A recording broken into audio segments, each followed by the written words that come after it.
पंढरपूरवरून साताऱ्याच्या दिशेनं जाणारा हा प्रमुख महामार्ग आहे. या रस्त्यावर पंढरपूर ते म्हसवड या 60 किलोमीटरच्या मार्गावर आपले कर्तृत्ववान केंद्रीय मंत्री नितीन गडकरींच्या मंत्रालयाच्या वतीनंच हा रस्ता बांधण्यात आला. साधारणपणे 2 वर्षापूर्वीच या रस्त्याचं उद्घाटनही गडकरींच्या हस्ते झालं. 7 वर्षापूर्वी बांधकाम सुरू झालं होतं, मात्र या रस्त्याचा इतिहास वेगळाच आहे. उद्घाटनानंतरही या रस्त्यावरील ब्रिजची कामं सुरू आहेत आणि गेल्या 7 वर्षात ती पूर्ण झालेली नाहीयेत.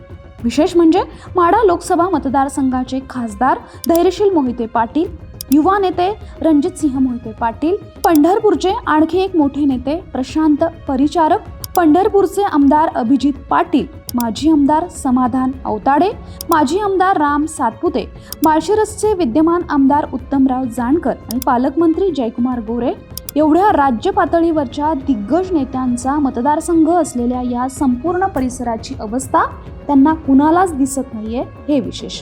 गंमत म्हणजे अपूर्ण असलेल्या या रस्त्याचं उद्घाटन नेहमी मोठ्या गप्पा मारणाऱ्या आपल्या देशाचे रस्ते बांधणी मंत्री नितीन गडकरींनी केलंय.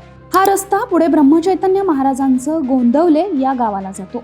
हजारो लोक या रस्त्यानं गोंदवलेला जात असतात आणि ते हजारो लोक अशाच रस्त्याने प्रवास करतात. आता तरी प्रशासनाला आणि सरकारला याबाबत जाग येईल का, असा प्रश्न सर्वसामान्यांना पडलाय.